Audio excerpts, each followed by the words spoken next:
एक जमाने में भारतीय उपमहाद्वीप में एक ऐसा साम्राज्य था जिसकी शान शौकत ने दुनिया को हैरान कर दिया था। ये मुगल साम्राज्य था, लेकिन ये ताकतवर साम्राज्य धीरे धीरे खत्म हो गया। इन 1526 में बाबर ने पानीपत की लड़ाई जीती और मुगल साम्राज्य की शुरुआत की। फिर अकबर ने साम्राज्य को मजबूत और खुशहाल बनाया। धार्मिक सहनशीलता, एडवांस्ड एडमिनिस्ट्रेशन और एक बड़ी सेना की वजह से मुगलों को कोई रोक नहीं पाया। लेकिन औरंगजेब के राज में सब कुछ बदल गया।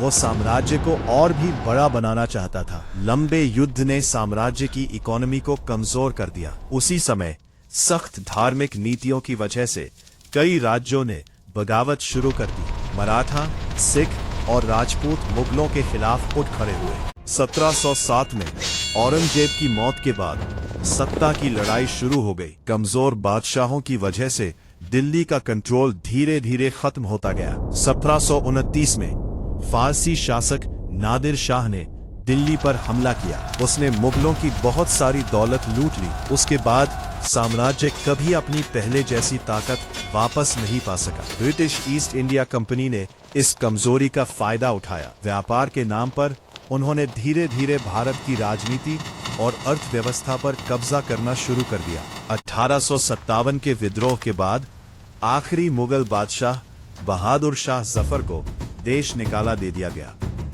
इससे लगभग 330 साल बाद मुगल शासन खत्म हो गया। मुगल साम्राज्य का पतन हमें याद दिलाता है बहुत ज्यादा ताकत का लालच, अंदरूनी कमजोरी और फूट किसी भी ताकतवर साम्राज्य को खत्म कर सकती है।